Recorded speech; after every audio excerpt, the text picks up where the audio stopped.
Greetings from the heart of the South, Rome, Georgia, North Georgia, the Rome, the center of the empire, or at least the center of the Bible Belt, Babylon, southern part of the empire.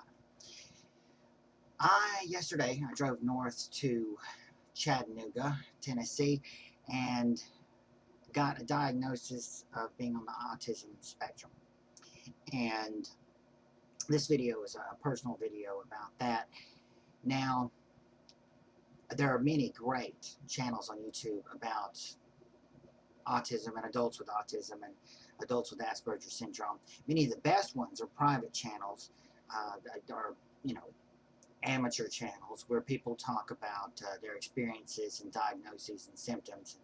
I won't go into what Asperger's syndrome is, but I would refer you to some of those great channels.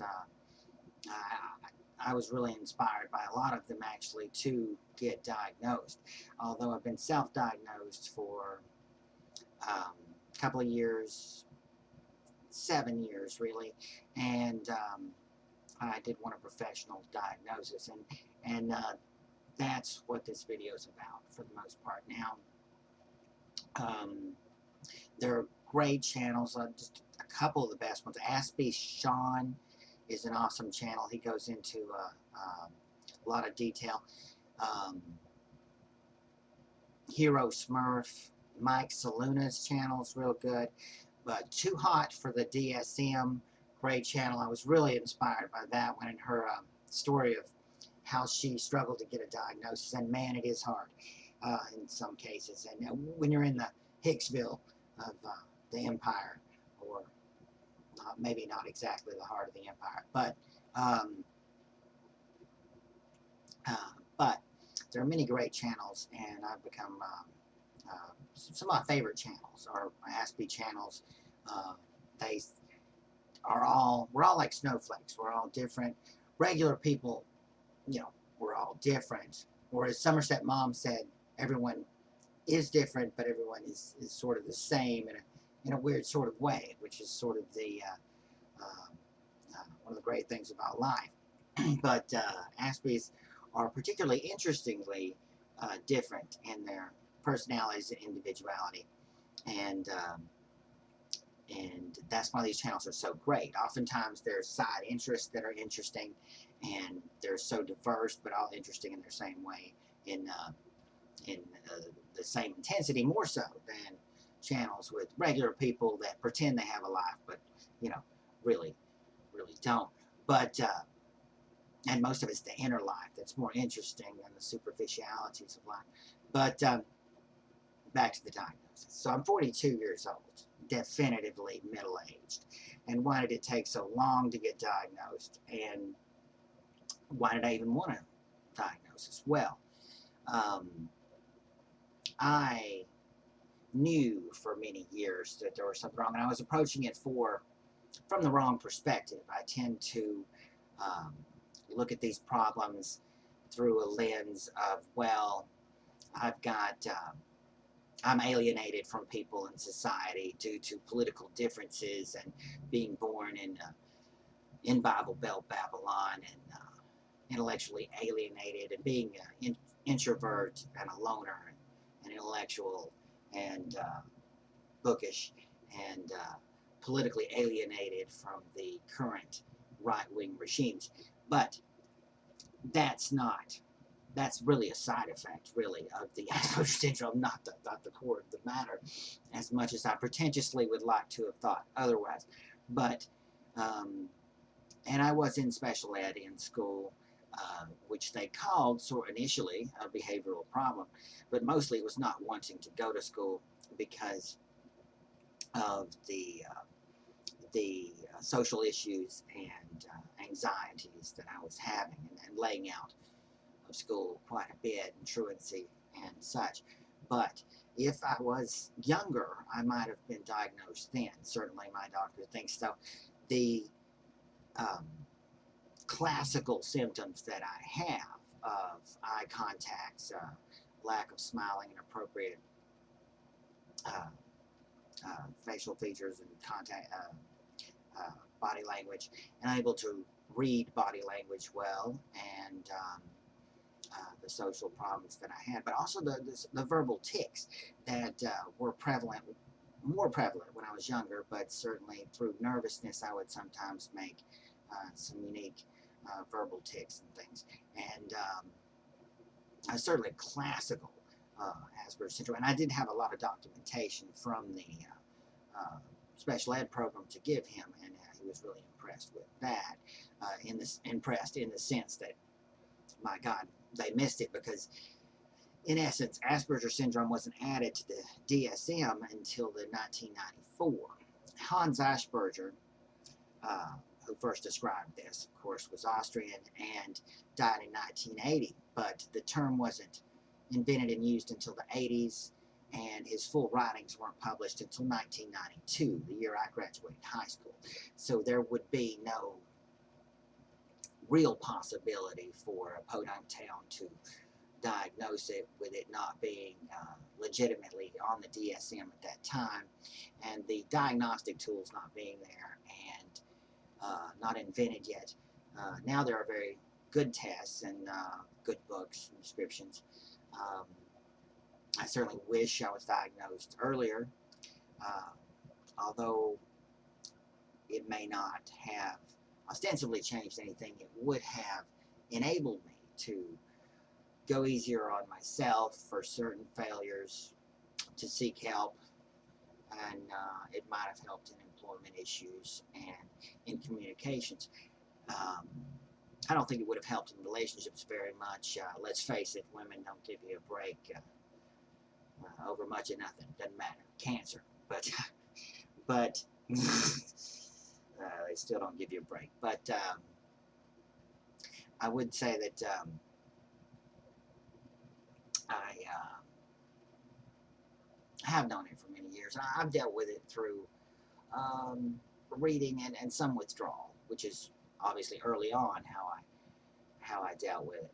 But and I think communication of even personality types is important, always have, such as being described as introverted on in the Jungian sense. As Jung believed, terms are important, and descriptions and language is important, and it's just another tool in our language with each other to better understand each other. Instead of annihilating each other, we can try to classify and explain each other. And words are meaningful and important, and definitions of terms and really, in some cases, are weapons, of course, and can be used to build bridges and tolerance, or they can be used to divide. And so I think that's very important. So I'm happy to have a diagnosis. It doesn't bother me at all. Certainly it's a huge relief in a way. So I wish I had done it earlier, but it is hard to find a close, reasonable adult diagnosing doctor if you're living in Hicksville, which I certainly am. But the reason I say I feel like I fell through some sort of crack is because I graduated in 1992, and it wasn't legitimized with the DSM until 1994. And but with a special ed background, I definitely would have been a prime candidate, and it was such a classical case.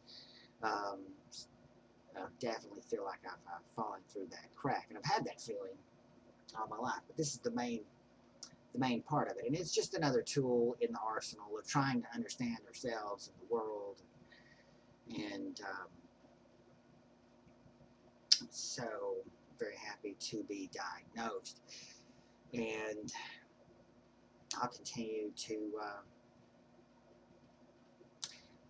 study it and grow from other people's experiences on YouTube. And maybe I'll go into more detail once I get the full documentation from the doctor on the tests and different things, and what he chooses to describe it as. But he said, definitely on the spectrum. But the term Asperger's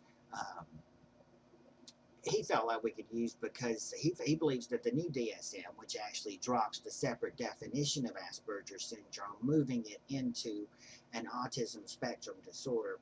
There's 5 different disorders under the autistic spectrum disorder, and it gives you a broad array of versatility, he says, to do what you want in diagnosis. And some people don't feel that way, and certainly people are not happy with the dropping of the separate term of Asperger's syndrome. Even Tony Atwood, in the Complete Guide to the Asperger's Syndrome, this is the Bible of Asperger's syndrome, he vehemently disagrees with that. He feels that it further stigmatizes Asperger's syndrome, and it puts too much under this one halo spectrum of autism. And I feel that the major risk of it is that most Americans don't do nuance. At least 50%, those people that voted for George W. Bush, I don't do nuance, subtlety. And most of them, steeped in American puritanical Christianity and Cartesian dualism, don't understand what a continuum is, or what a subtlety of various symptoms along a timeline, along a severity line, and particularly a group of symptoms among 5 different syndromes that are spread across a continuum and a spectrum. They don't understand what that is, and it's hard to get across. But I can see how it would allow you versatility, and obviously we're not going to educate everybody in the country on it. We just have to keep the civilization together with and the people that don't do subtlety, we have to kind of carry them. But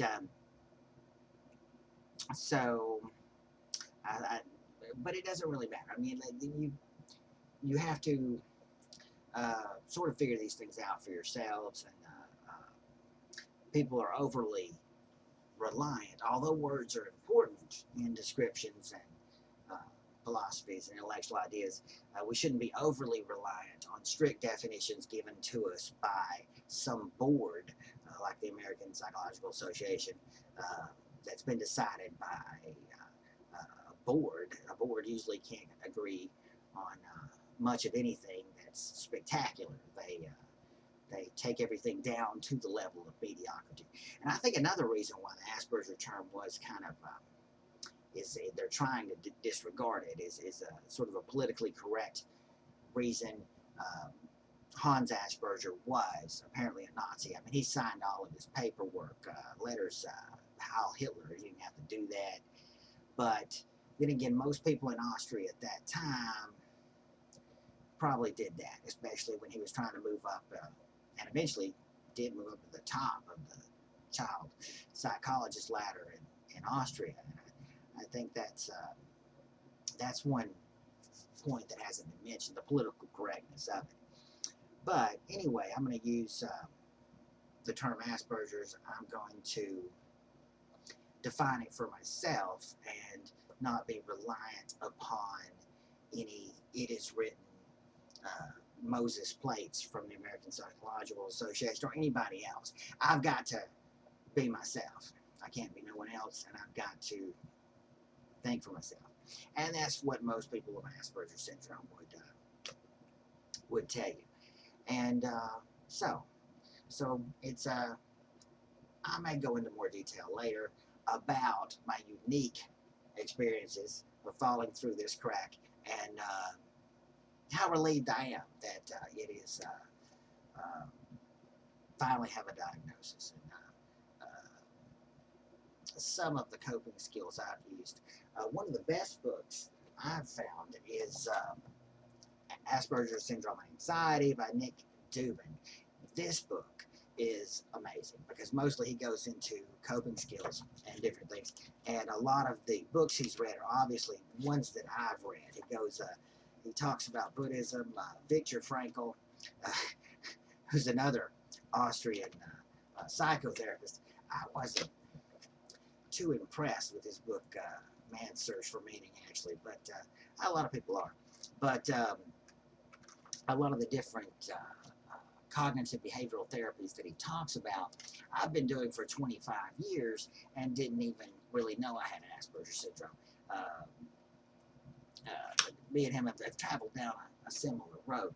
But anyway, that's a good book. But if you think you have Asperger's syndrome, I would recommend checking out all the videos on YouTube and then reading a set of books if you think.